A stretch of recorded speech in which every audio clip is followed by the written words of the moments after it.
ગિરનાર સિદ્ધ ભૂમિમાં ભવનાથ તળેટીથી જંગલ વિસ્તારમાં એક એવું ભૈરવ દાદાનું સ્થાન છે જ્યાં રાત રોકાવું અશક્ય વસ્તુ છે. આ જગ્યા છે ભવનાથ પાર્કિંગની સામે, જે એક સિંગલ કેડી પડે છે એ રસ્તાથી અંદર આ જગ્યા આવે છે. આ જગ્યામાં મુખ્યત્વે ભૈરવ દાદાનું સ્થાન છે, એક હવન કુંડ છે અને 3 સાધુ આ જગ્યા ઉપર ભજન કરી ગયા છે, જે તમને આગળ જણાવું. પણ આ ભૈરવ દાદાની સામે એક મહાદેવનું ખૂબ જ પ્રાચીન સ્થાન છે, જેનું નામ છે ઓમકારેશ્વર મહાદેવ, જે પ્રકૃતિના 16 કળાની વચ્ચે અને નદી કિનારે આવેલું આ સ્થાન છે.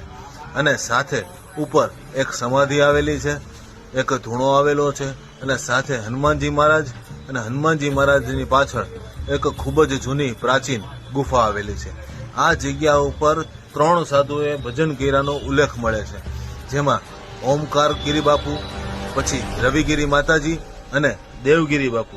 અને જે સમાધિ છે એ દેવગીરી બાપુની સમાધિ છે એમ કહેવાય છે.